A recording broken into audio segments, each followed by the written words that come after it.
What's up, guys? It's Dark Wolf 92. How's everybody doing today? Uh, yeah, I'm back with another video, and this one, I'm gonna give a heads up, could get a little dark. It's a video brought to us by Coffee House Crimes, and it's regarding if y'all haven't heard, the young TikToker who was assassinated on camera, Valeria Marquez.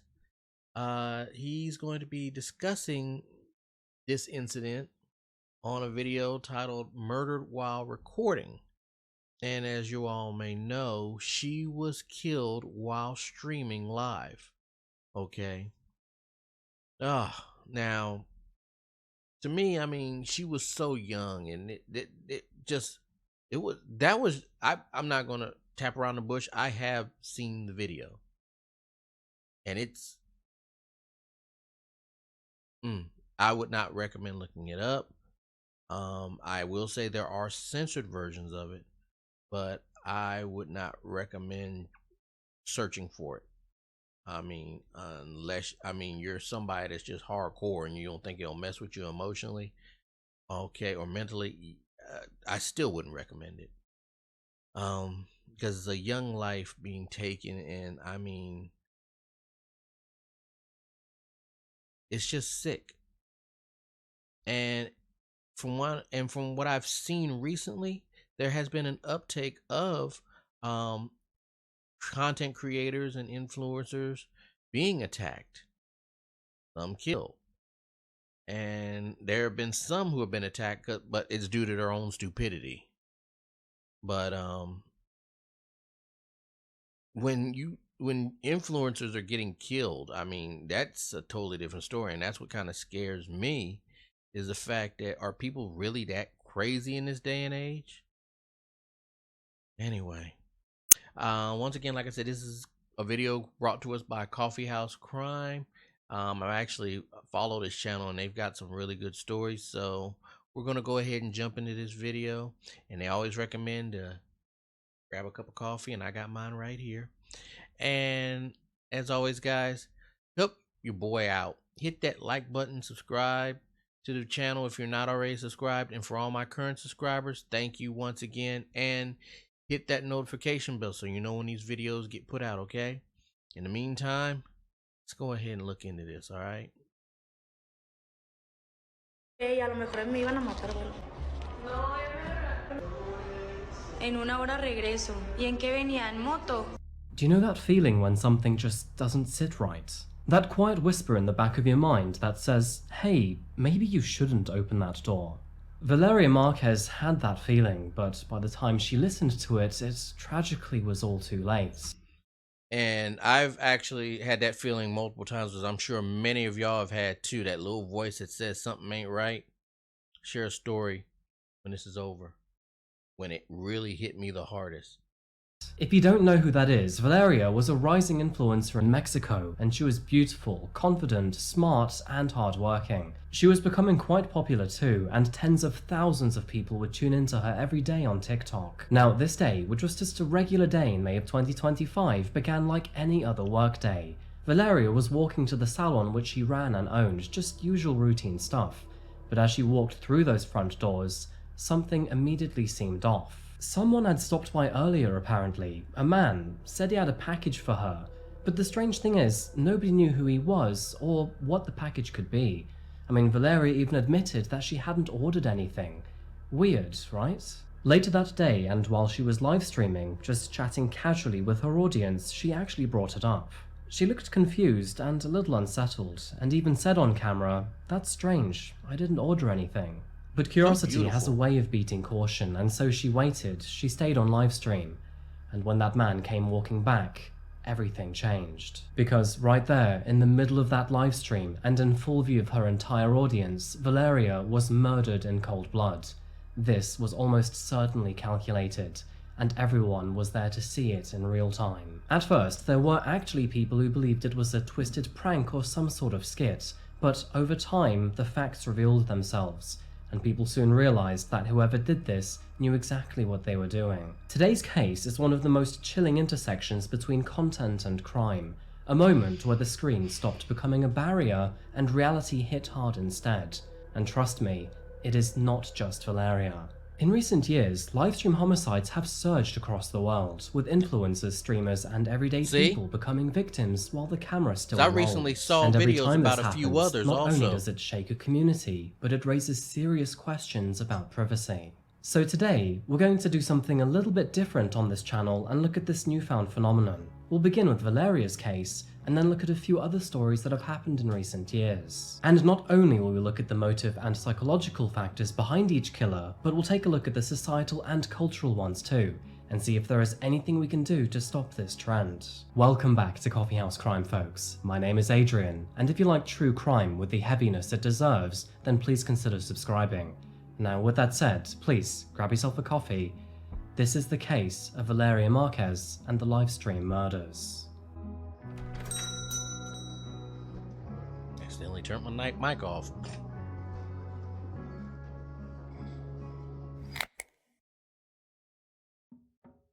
Before the fame, the followers, and the flashing lights, Valeria Marquez was just a small girl from Jalisco. Born in 2001, she grew up in a modest household on the outskirts of Guadalajara. Her mother worked long hours while her father was often absent, and Valeria, both bright-eyed and stubborn, learned early how to hold her own. She was the kind of girl who turned school uniforms into fashion statements, and one who knew how to draw attention. By her late teens, she had carved out a space online, and what started with makeup tutorials in her bedroom mirror, which were shot on a cracked iPhone and lit with fairy lights, would soon turn into something far larger. She seemed to have that spark, and before she knew it, she had become a rising influencer in Guadalajara. After that, her platforms would grow quickly, and by 2023, her TikTok and her Instagram had become rather recognizable. Wish I was pretty enough to grow But Valeria on was social media smart. like that. She didn't want to rely solely on her platforms, and so instead, she used them to her advantage to build her own tangible empire. That is when she conceived the idea of having her own salon, and fast forward several months, she had used the money she had earned through her platforms, and more specifically through sponsorships, to found Blossom, the beauty lounge. Blossom was the result of all of her hard work, and for a young... That right there is amazing. Okay, I just had to stop and say, because she took what she was blessed with and she expanded on it. Okay, she didn't just flaunt what she had gotten. She took it, and like he said, she didn't want to rely just on her social media. She wanted to expand her fortune. She wanted to leave a legacy, and that's not just on social media, but something that could be generational for her family. And I really give that a lot of praise.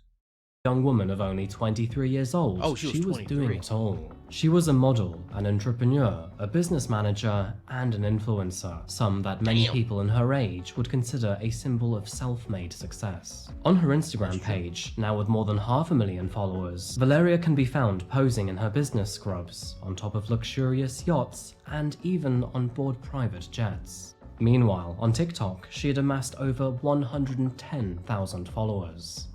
But behind the glossy reels and the storefront, there were now whispers, and in the early months of 2025, many of Valeria's friends claimed that she had become more nervous. She looked over her shoulder more often, would cancel appointments last minute, and, even more concerningly, would create cryptic stories on her Instagram, which often expressed feelings of betrayal, anger, and danger. It is quite evident that there were all sorts of bad things going on for Valeria. She would sometimes talk about fake friends and even a bad relationship gone wrong. Ooh. But what is worse is that sometimes she would highlight that she was being threatened. Now, all of this information was kept between Valeria and her friends, and she would never talk about this online, at least not directly. Meanwhile, on the internet, she would simply just smile for the camera and persevere. Of course, until one day, everything stopped. That day would be May the 13th, 2025. It is hard to know how exactly the morning began for Valeria, but many believe that she must have received some bad news between the evening before and the moment she walked to the store. She had started her morning stream by saying that she was very tired, and some of her viewers could even tell that something was on her mind. But the truth is that we don't quite know what she was worried about, if anything at all. All that we do know is that it's clear that she was not prepared for the afternoon ahead. After live streaming that morning, Valeria returned to her salon, found in Zapopan, which is 10 miles west of Guadalajara. And after serving a few clients that day, she once again returned to live streaming. Now, at first, everything did seem normal. She was holding a plush toy while she chatted casually to her fans. But even still, you could tell that Valeria did seem to be uneasy. It is in that moment that she told her fans about an unusual encounter. Someone had visited the salon while she was out that morning, claiming that they had an expensive gift for her. This was odd because Valeria had not ordered anything online. Not only that, but she wasn't expecting a present from anyone. The driver would apparently reattempt delivery later that afternoon, and her friend, who was with her at the time and in the salon, had also told Valeria to sit tight and wait. It was only a couple of minutes later, and several minutes into the stream, that everything changed. After noticing a man with a box approach the shop, you can see that Valeria looked towards the door. Moments later, a man entered the salon, where viewers could hear him ask one question, that being, "Are you Valeria?" And before she could respond, he pulled out a gun. Censoring the video from here on out, the gunman then fired 3 shots into Valeria, with one hitting her chest, one to the neck, and one to the head. She then It was not pretty. Collapsed, dying instantly. And although the stream continued for several more moments, it would then abruptly end, but only after the camera had captured a glimpse of her friend switching it off. And I don't know about you, but she does not seem particularly shocked either. That right there, everybody is saying she had something to do with it. Everybody is saying that heifer was involved in it. And make note, he made mention about fake friends.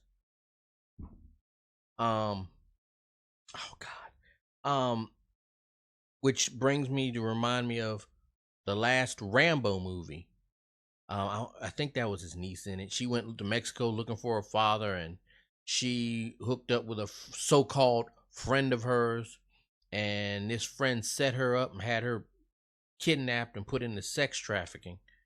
And I mean, people can be haters. If you're doing well, okay, and you've succeeded, like this young lady, she took what she had and became an entrepreneur.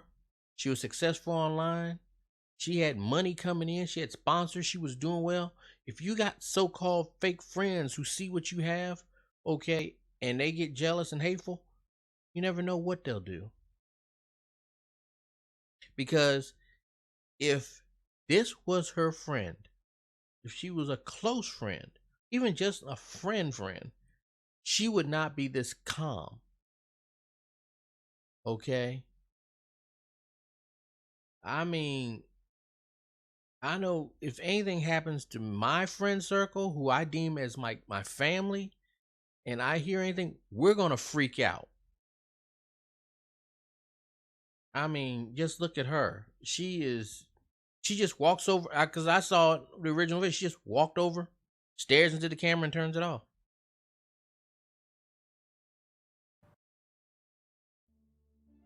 Emergency services arrived quickly, no kind but of sadly, reaction there or was anything. no chance of saving Valeria. The gunman fled the scene immediately, with a getaway driver on a motorbike waiting for him outside. And, at the time of making this video, no arrests have been made.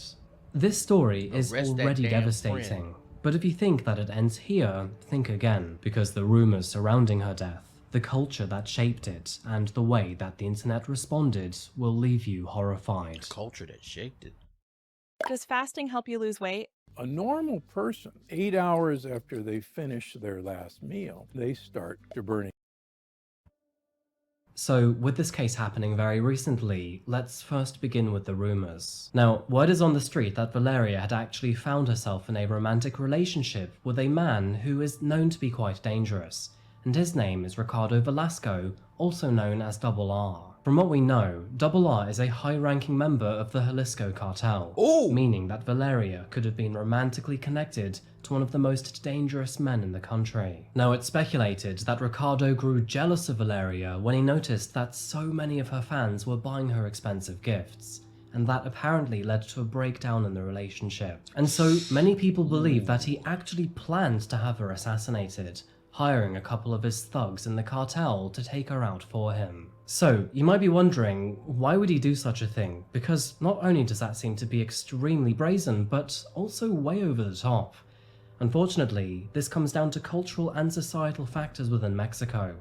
And so, on that note, let's take a look at their murder rate. By the way, I find this stat to be absolutely insane, but in Mexico, a staggering 96% of all murders will go unpunished. It seems that the main reasons for this are corruption and several state deficiencies. And with a mere 4% chance of getting caught and put in prison for murder, this does seem to give tremendous power to gang members and other violent people. So, it is certainly possible that if someone has the means and they are willing to hedge their bets, then they will gladly bet on murder. We also need to talk about femicide here, or gender-based violence, because in Mexico, it is not just the staggering levels of impunity that allow it to thrive, but also a deeply ingrained culture of hyper-masculinity that fuels it. Add corruption into the mix, where police often turn a blind eye to both gang violence and crimes against women, and tragically, you are left with a recipe for absolute disaster. Authorities are currently investigating this as a possible femicide, which, to be honest, does seem like a very fair assumption. They believe her killer did not know her personally, mainly because he had to ask her for her name. So, on one hand, this could have been a deranged fan, but on the other, it might also have been a hit, a murder for hire. To add to this story, there are also alleged leaked messages which are now circulating online. Messages which claim that one of Valeria's friends might have been involved. Now, that theory does make sense, considering it was her friend who ended the livestream after Valeria was shot. And if you remember, she seemed to look very nonchalant when she turned off the camera. Now, according to these messages, it seems that her friend was afraid of being caught, and if they are to be believed, then several people may have conspired to see Valeria dead.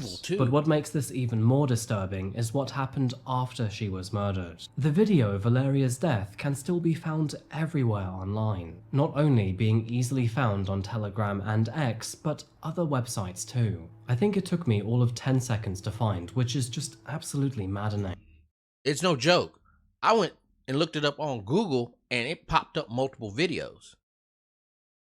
This entire story is horrifying, in fact. And honestly, I feel so sorry for Valeria, because she was failed in life, and then again in death. I mean, her story shines a light on so many deeply rooted and disgusting modern-day issues, including gender-based violence, Mexico's impunity rate, victim blaming, and the sheer lack of accountability on social media platforms. And so, although this case is unsolved, do I think we should be talking about it here? Yes, absolutely. There are so many problems here. Now, obviously, social media cannot stop violence from happening in real time. However, one thing they can control is how much it is amplified after the fact, and that is something that they consistently fail to moderate. It's not just about trying to moderate that content, but also all of the hateful comments that follow. And sadly, this case is not so unique either, and there are so many stories like this already out there. Now, I won't talk about this one for too long because I've already covered it only a few weeks ago, but many of you will be aware of the story of Irie Sato. Who?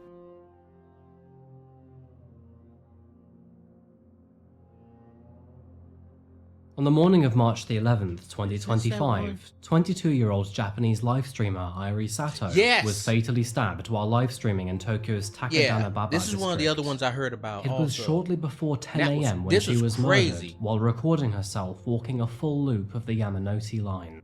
Her killer, who was identified as 42-year-old Kenichi Takano, made no effort to flee from the crime scene after stabbing her several times. Now this one, I know, I actually saw another video that gave very detailed information about this one.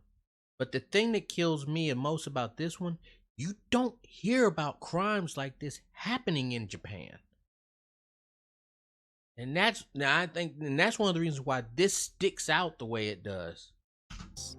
However, what makes this case so interesting is the backstory behind these two. I do want to say that Irie never deserved to die. but she did No. severely wrong Kenichi in the past, and that's what makes this story a revenge killing. As the story goes, Kenichi claimed that he had lent Ari more than 2 million yen, which is equivalent to roughly $13,500 over the course of several months, and when she failed to repay him, well, that's when things got ugly. Yeah, I remember in the video I saw it said that she was texting him, asking him for help, that she wouldn't be able to like pay her rent and things like that, and he was giving her the money, but yeah, it gets crazier. This included her ignoring a court order which ruled that she had to pay him back, and even ridiculing him on livestream. Several weeks later, Irie sustained multiple stab wounds to her face, neck, and torso. She was then rushed to the nearby hospital, but tragically was pronounced dead shortly after arrival. Authorities could then confirm that the cause of her death included a fatal injury to her neck. After being arrested, Kenichi admitted that it was 22. quite easy to track her down because all he had to do was follow her livestream. Not only that, but she made it quite obvious that she was touring the Yamanote line because she'd mentioned it several times. No surprise, but this incident sparked widespread concern over the safety and privacy of live streamers. Now, of course, this is not an isolated event, and there are plenty of other streamers out there who have already experienced this problem. And so, on a lighter note, there is no better time than to talk about streamer Johnny Somali. Johnny's the kind of guy who lowers the average IQ of any room he enters, including empty ones. And when he was targeted, there was kind of a reason for it. He got what he deserved. He should. Johnny Somali, whose real name is Ramzi This Ismail, turd. is notorious for his provocative and disgusting behavior abroad. His content typically involves provoking locals, mocking cultures, and deliberately stirring controversy in the name of views. While the shock value format is not new to streaming, Johnny seems to have taken it to an extreme.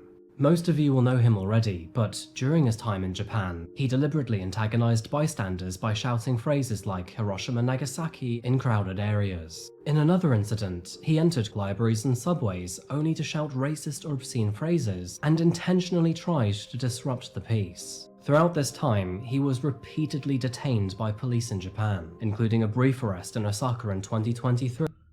And I don't understand these stupid IRL streamers that go to these different countries and do this mess.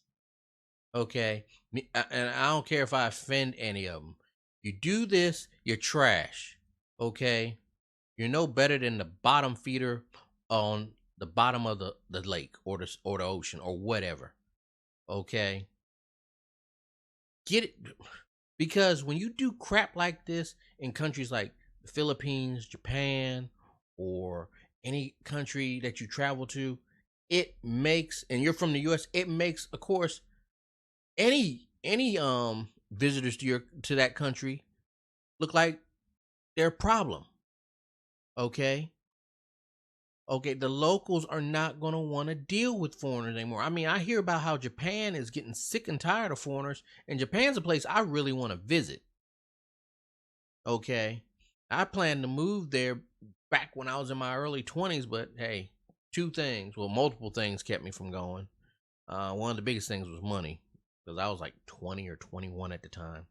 But it's a country that I would like to go and visit and see before the good Lord calls me home. That is one of the things on my bucket list I want to do. And when you got jerk-offs like this fool and others that go to these countries and cause problems, oh Lord. Which then led to his deportation from the country and apologize a for ban pausing so on much, guys. re-entering. I just want to And stay so, interactive. what did he do next?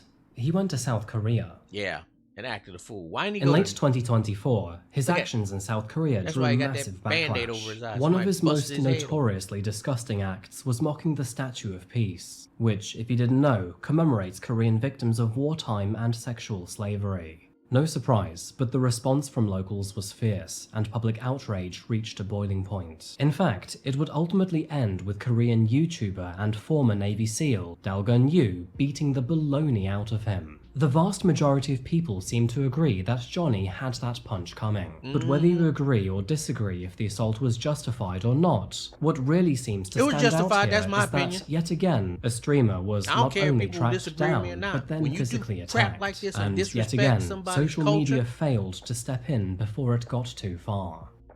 I mean, let's be honest here, Johnny should have never been monetized for this kind of slop in the first place. Not Exactly. only did platforms allow him to profit off of cultural disrespect and harassment, but they gave him a megaphone in the process. And the result was that tens of thousands of people were offended, and Johnny got a black eye. Following the punch, Dalgian was fined $7,000 for the assault, but the internet simply was not having it. Support poured in, and his fees were basically covered by hundreds of donations. And this even included a $4,000 donation from YouTuber Donut Operator. Yeah, God I bless you, remember sir. seeing that Meanwhile, on Album Johnny Preach. faces They talked legal about that. troubles of his own. Donut In Operator, fact, and he's I follow actually him. I stuck love in his Korea videos. while he faces multiple charges for his disruptive behavior. I think that's just good karma. As for Dalgian Yu, he would later say that he just did what any Korean citizen would do. And considering the amount of support he's received, it looks like most people agree. Back into the world of rivalry, there is one other And like he said, he got monetized for doing this trash. Hell, I'm trying to get my channel monetized, and I can't for some reason. YouTube's like, case that I would like to talk about today, which I've known for a couple years, And but I try to I've be never as had the respectful as opportunity to possible. discuss. But that And that is kills the me when you case got- of Gan Seo-jong, also known as Fatty Goes to Africa. Yes, I just saw about him on the same video that talked about the young lady from Japan. Gan Seo-jong was not your typical content creator. And this is He wasn't messed up. flashy, wasn't chasing trends, and was not trying to be special. And yet, despite his candid nature, he captured the hearts of millions of people. Better known online as Fatty Goes to Africa, Gan was a Chinese live streamer who had carved out a niche by doing something refreshingly simple. He shared the world through his own eyes and ears. A rather stocky guy with a beaming smile and a bottomless appetite, Gan travelled through countries that most influencers skipped over. Africa was his canvas. Its people, its street food, and its vibrant everyday life were all documented in real time for his fans back in China. Whether he was sampling something wildly spicy from a street vendor, or simply looked laughing good. with a local who barely spoke his language, Gan seemed to make you feel like you were right there beside him. And it worked, because by late 2022, he had amassed nearly 5 million followers on Chinese platforms like Douyin and Kaoshu. His fans called him Little Fatty, a nickname that seemed to somehow capture both affection and charm. And with his popularity, it is no surprise to learn that tens of thousands of people tuned in daily to see where he would wander to next. But it wasn't just the destinations that kept people coming back. It was Gan himself, because he was genuine and unfiltered. You could feel the curiosity in his voice and the warmth behind his grin. And off camera, those who knew him described him as generous, endlessly curious, and always up for one more adventure. That's something I But wanted to behind do, the too. streams, and behind the easy laughter Take a and train cultural trip. snapshots, there was something that his followers never saw. Gan had made an enemy, someone who had stood beside him, but now carried a dangerous grudge. And as we will soon learn, that grudge would follow him halfway across the world. To understand how a livestream could end in murder, we must first rewind, back to a time when he met a man named Feng Shengyong. So, Gan met Feng during one of his travels through Africa, and since both of them were Chinese nationals and also content creators, things started off quite well. In fact, Gan would even help Feng during his earlier years, not only giving him advice, but also helping him grow an audience. And as a larger creator lending a hand to a smaller one, that was incredibly beneficial for Feng. However, that mentorship was not sustainable, because as it turns out, the two had wildly different personalities. And hey, there's nothing unusual or even bad about that. Sometimes it just takes a while to figure these things out. But Feng wasn't the type to accept rejection or second place. And when Gan's following turned into the millions, he started to grow bitter. No one is sure what precisely happened afterwards, but there are rumors that there were many feuds between the two, and being the resentful man that Feng is, he was not prepared to let go. It was around this time that Feng began to spread accusations. He began to claim that apparently Gan would poison his food with COVID, had stolen his money to buy a mobile phone, this guy and had doesn't even look right to hired begin people with. to Look at the trash shape of his house. head. It is worth noting that none of this was ever proven, but it did paint a picture of someone who seemed to be spiraling into obsession. By the end of that's 2022, beautiful. and what had initially began as a friendship Just a hater, had though. now turned into a dangerous rivalry, one that seemed to be laced with paranoia, jealousy, and deep-seated hatred. Gan, for his part, did seem to brush it off and never made any issue of it online. He kept traveling, kept streaming, and never showed much concern. Maybe he thought that all of it was just noise. And Feng, well, that anger seemed to be eating him alive. And soon, instead of keeping their feud private, he would turn it into something very public. The date was December the 4th, 2022, and just another day on the road for Gan. By now, he was in Kathmandu in Nepal, live streaming from the heart of the city. The air was bright, and the market was alive with colour. And Gan, who was joined by his two companions, a fellow Chinese traveller, Li Chuzan, and a local guide, wandered through the busy streets of Indrachauk Square, a maze of temples, vendors, and curious tourists. As usual, Gan was upbeat, cracking jokes, chatting with friends, and showing off the food stalls and street scenes. Thousands of viewers had tuned in live, watching him as he laughed and explored with his people. Just another carefree stream from Fatty Goes to Africa. Or so it seemed.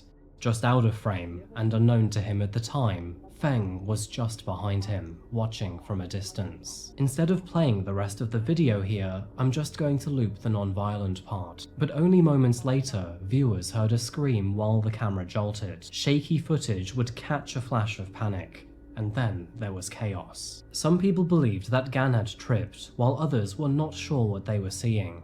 But the screams, they were unmistakable. Right there, in the middle of the street, he had been stabbed in the chest and stomach by his former friend and peer. And as Gan's phone fell to the floor, the livestream spun before it cut to black.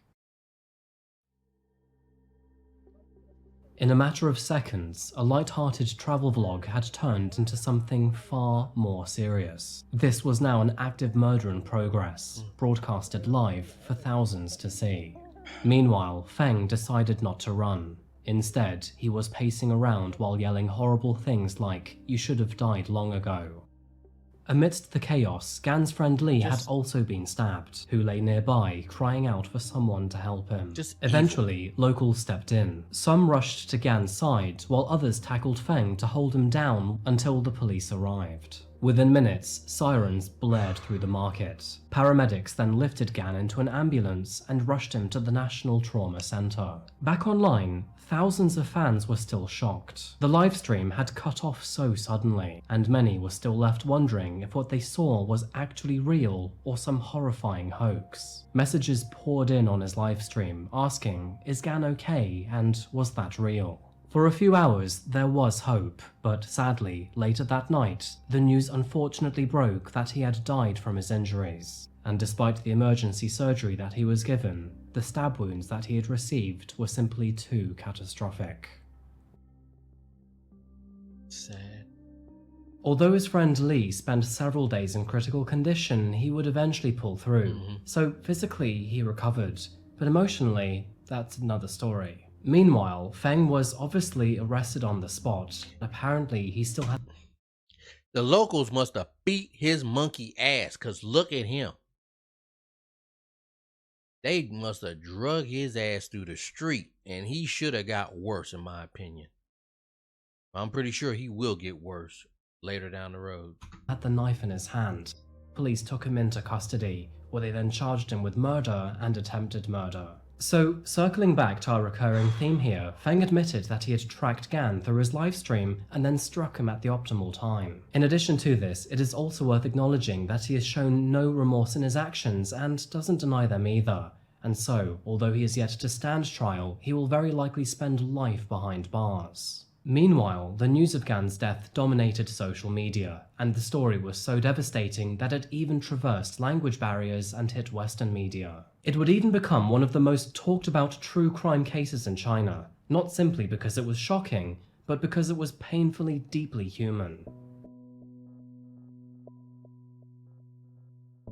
You have to understand that Gan's murder did not simply take a life, but shook an entire industry. To see someone killed in real time while streaming to tens of thousands of people is simply horrible, and it forced a harsh question into the spotlight. How safe are content creators really? In China, where live streaming is absolutely massive and often a full-time job, this was a wake-up call. Influencers suddenly had to reckon with the dark side of internet fame, where clout, competition and envy aren't simply online dramas, but have very real consequences too. For streamers, this was personal. Many admitted that they regularly shared their live locations without ever giving it second thought, something that Gan often did. But after this, well, that all seemed to change. Some began to call for stream delays or safer ways to film in public, this seeming to be the only possible solution so that they could not be tracked in real time. Unlike Western platforms, Chinese platforms seemed to scrub the footage almost immediately. Regulators were praised for their quick response, but all the same, they also used this moment to push for tighter conduct. Suddenly, the pressure wasn't only on creators, but on the platforms themselves. And unfortunately, this pressure is yet to be addressed by anyone. And what about us, the viewers? How do we deal with the psychological impact of watching someone we know die live on camera? Well, shock and morbid curiosity aside, it is actually quite hard to tell. While some people say this merely desensitizes them, others say that they require therapy. What we do know is that live-streamed murders do seem to force us to confront the hard truths about our societies, because, quite bluntly, there is no way around it. And I'm just going to put it out there, but for example, it shines a harsh spotlight on Mexico's gender-based violence. All of these stories show the need for greater caution, and through this investigation, I think that is the main thing to take away here, that all social media platforms require more moderation. Yeah, I'm not gonna lie, I've heard some nightmare stories about how women get treated in Mexico. Before I go, I think we need to take this moment to remember the lives lost in these stories.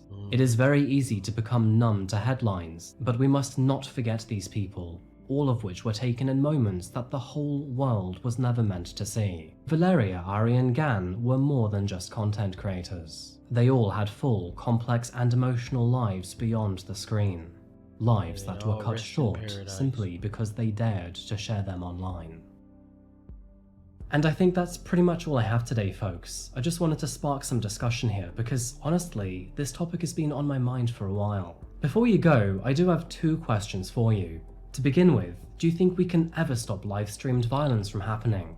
And if not, what are the ways that we can curb or prevent it? This format was slightly different to the usual while I'm trying to experiment with new things, and so it always helps if you let me know what you think. With all of that said, if you'd like to share your thoughts or opinions, please leave something in the comments down below. And also, if you'd like to support me in the channel, check out my Patreon here, or alternatively, my social media here. And look who's joined me in the final moments. I think all of you are due a Nero update anyway. Alright, I think that's me done for today, folks. Thank you so much for watching, I really do appreciate it. And as always, I'll see you again very soon in another video. He's like, If hey, I need another though, treat. remember to look Come after on, yourselves, Pop, give up the look after goods. each other, and stay curious. Thank you. Take care. Goodbye.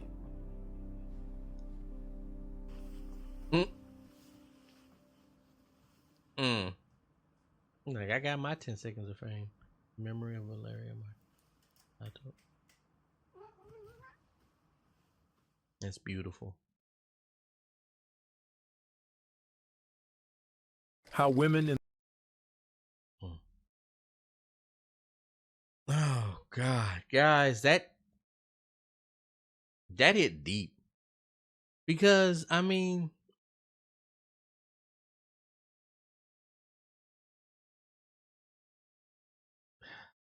you don't expect to be, you expect to get up and go out and live your life each day. And then you sit here and you gotta fear people who are jealous and who hate and who are mad that you're doing so much better than them. And they do stuff like this. And I mean, why are you jealous? Why are you hating? If you see that they're doing well, then push yourself so you can excel and do better. Okay? I mean, my brother from another mother, my best friend, he and I've since I met him back in 1991, I've always looked up to him. He has introduced me to so many things. He has helped me learn so many things over the years. He is the one who, because it all started with me wanting him to build me a PC, a gaming PC. And I kept nagging him and nagging him. He finally showed me how to make one. And from that experience, I went from learning how to build PCs, gaining interest in programs, gaining interest in digital designing, doing 3D sculpting. It has excelled. And that's just one of the things. Okay. For years, I always, because he used to work out and he was built, and I always wanted to work out like that too. I just couldn't do it. I just couldn't get as he swole as he was.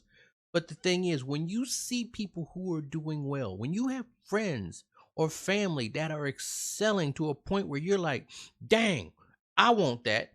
You know what you do? You go out there and get it. You don't sit there and hate on them. What you do is you go up to them and say, hey, what are you doing? What advice can you give me to get to where you are?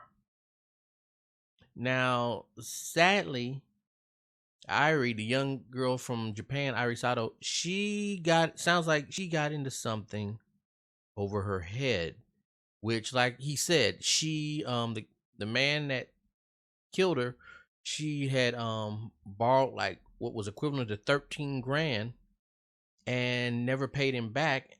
Basically just cut him off, and even went to court, and the court said she had to pay him back, and she still just didn't pay him back. And the thing is that when you have you can't do that with everybody, because if you come to somebody since as you you come up to them, they think you're being sincere, that they can trust you, that they care about you, and they're willing to do that stuff. But when they find out that this person, or assume this person may be using them, that person can go one of three ways. They may just go, look, you know what, screw them. I don't want nothing to do with them. They've lost me as a friend, and walk away. Or two, you just hound them and hound them and hound them until they pay your money back. Like he did. He took her to court. Or three, you may come across somebody whose pots aren't set right in their head, and they sadly could do like what happened to her. And it's a horrible thing to see. Now, I apologize, guys, for this video being so long, but yeah, the video itself was like close to 30 minutes, and plus me talking doesn't help any. But there's a couple of stories I want to share with y'all, which dealt with this very situation. The first one, it was like in the I want to say the early 2000s, like around 2001, 2002, where the internet was just coming into why is that flickering like that? Hold on a minute, guys.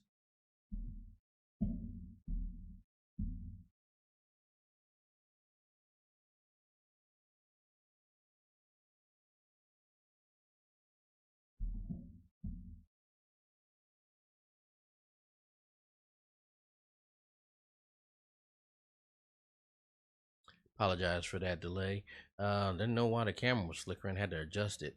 But as I was saying, it was a young lady that I became friends with through chat, Yahoo Chat. And she was always like creating rooms and having everybody that was friends with her go into that chat. We'd all sit in there and chat and joke around, talk about what's new. It was just people talking.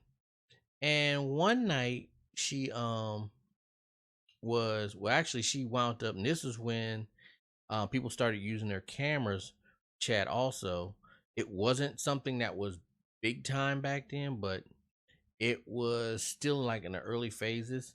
And she did this, and everybody was talking to her and everything, and everybody was having a good time until someone made a comment to her about, yeah, you're in here trying to be all happy and cute, but yet and still you want to lie to people and use them to get what you want. And she kind of stared at the chat screen for a minute, and then she jumped up and said, guys, I gotta go, I'll talk to you later. And she just ended it. And I mean, it kind of threw me off. I was like, what in the hell just happened? And come to find out, one of the guys that was friends with her, me and him started chatting one night and found out that the person that made the comment, basically she had been using them to like get money and for them to buy things for him. And pretty much he thought that it seemed like he had a thing for her, and he thought she had a thing for him, and it pretty much scared her to the point where she just removed herself completely from like Yahoo chat and changed her email address. She wanted to not be found. And it was like 2 years later that she emailed me and reached out to me explaining everything, and I explained to her that I already knew part of it. But yeah, it's crazy. And I'm still friends with her to this day. I am still friends with her to this day. She has done extremely well for herself. And I'm just like, you got to be careful. You've got to be careful with these people. I mean, oh Lord. It's just, this is the world itself has seemed to have lost all forms of morality, in my opinion. I mean, to do something that evil because you're jealous of what someone else has is disgusting, and it really doesn't say a whole lot about you. And like what happened with Valencia, her so-called friend, I truly believe she had a major part to do with this, because like he said, she told her, well, why don't you just wait? And then 2 minutes later, the guy came back, and that's when she wound up getting killed. So, you guys, I'm just saying this. It doesn't matter if you're a social media superstar or you're just the average Joe Blow. If you're doing well in life and you're blessed, be careful, because I mean, you got to watch out for those snakes that slither in the grass. It doesn't matter how well the grass is manicured and how pristine it looks, you've got snakes slithering in it. And they're just waiting to strike. Anyway, guys. Oh man. Oh. There's another story I want to share, which is an experience that happened to me when I was 16. Talking about where at the beginning of the video where they made mention about you have that feeling that something's not right. Well, that did happen to me, and sadly this was, like I said, when I was 16, and it happened after we had our home broken into. Okay, it was weird because that morning I woke up and something was telling me not to go to school. I did not want to go to school that day. I even made mention to it to my mom just before I left and said, something's really bothering me. It's saying not to go to school. She came back and even said, well, I've kind of had the same feeling where something was nudging her not to go to work. So we both went our separate ways. My stepdad just thought we didn't want to go. We were looking for excuses. But she went to work, I went to school. All day at school, my mind was racing like, you need to go home. You need to go home. You need to go home. So by lunch, I finally called my mom and I said, look, something's really bothering me. about it's. I mean, I think I need to go to the house. And she was like, all right, all right. I will call and see about getting you permission to leave. And sure enough, when I started my next class after lunch, they had came and got me and said that my mother had called and to leave due to an emergency. So I got my stuff together and I bolted. And before I left the school, I called her and she was just about to leave work. She says, I'm gonna meet you at the house. So I hurry up and get home. And I get in the house and I just walked in and it just felt off. It felt off. And I looked around and sure enough, there were signs that somebody had broken in. Things were missing. The VCR was missing. Okay. The new phone that we had bought was missing, and it was like a handheld phone. And back then in the early 90s, those were not cheap. And we had just got like a new camera that I remember seeing on the dining room table before I left, and I didn't see it there anymore. But I looked around the house thinking my mom may have put or my stepdad may have put it in their room. I looked around, and when I went in their room, the front window was busted. These dirt bags punched the window open with their hands and it cut their hands, and then had the nerve to wipe the blood on my mom's homemade hand stitched comforter that was on her bed. So that was the clue to me that somebody hit confirmed someone broke in. So I ran to my room and my bedroom window was wide open. See, they broke in the front of the house and then climbed out on the side of the house, which we had neighbors on the side of us who everyone in the neighborhood said were just dirt bags. And when after the first break in, a lot of people believed they were the ones who broke in. And so my mom and my stepdad did not know this. Hell, my dad didn't know this. My uncle had given me a 45. He used to go hunting, and he was a sucker for guns. He loved guns. And when I was 15, he gave me my first gun. And he told me, he goes, I want you to treat it like you could lose your own life at any second when you hold it. He goes, this is not a toy. He goes, I'm serious, Junior. You need to take care of this and that's when my family used to call me Junior because I'm named after my dad.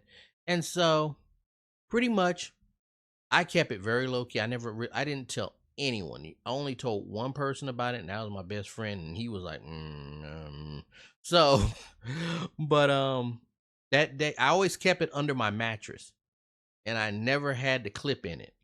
So that day when I saw all that, I reached under the mattress. I literally lifted the mattress up and was holding it with this arm and was pulling it out, pulled the gun out, pulled the clip out.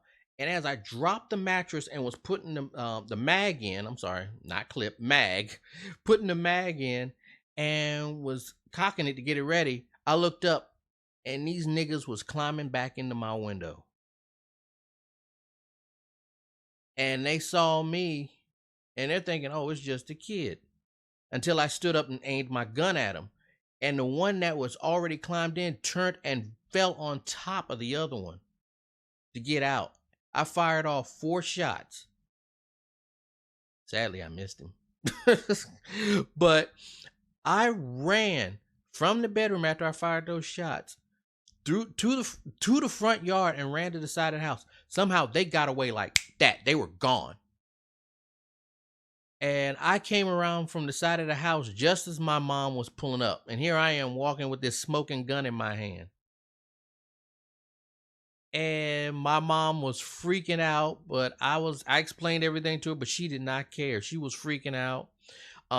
This elderly couple that lived across the street from us came out and they didn't know what was going on. They were wondering what was happening. And they called the police. And my mom called the police and the cops showed up and everything. And my stepdad got there. He was freaking out.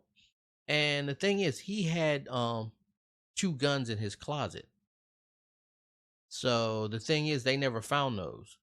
But My mom was in the front yard screaming at me, screaming at the fact that they broke in again, screaming about the fact that no one saw it. And the thing was, is that, like I said, all day something was bothering me from the time I got up to the time I got back to the house, that something was not right. And the thing is, if you ever experience that, guys, which I'm sure a lot of y'all have, don't take it lightly. Okay? As my grandmother used to say, that's God whispering in your ear, try to warn you about something. But yeah, after that, I thought I was going to be in trouble for sure. But good thing is my stepdad kind of talked to my mom and encouraged her that if he didn't have that, Lord knows what would have happened to me. She didn't want me to keep it. The stepdad said you can't take it from him. She said she could, but he wasn't going to let her. So pretty much he got me a safety box for it and said to keep it in this. Do not take it out unless you know you need it. And my mom just wasn't happy about it. But she was not complaining about it later down the road, which that's a totally different story. But yeah, it's a memory I'll never forget, that's for sure. But anyway, guys, tell me what you thought of this video. I mean, it's sad to see such young lives taken away because of such hatred, such evil.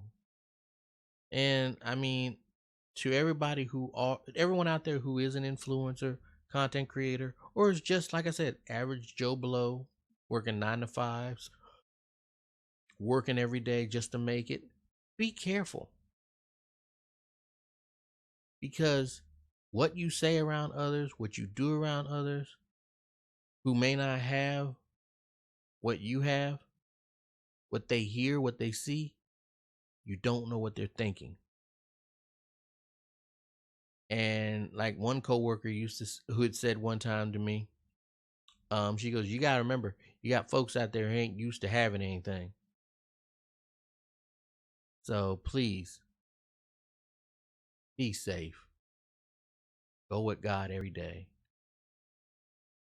Tell me what you thought of the video in the comment section. And as always, if you liked my reaction to this video, please hit that like button.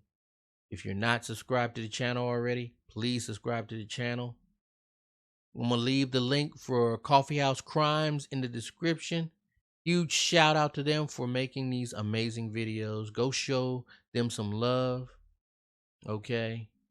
Tell them that you appreciate what they do. And I will catch you guys in the next video. Until then, you all stay blessed.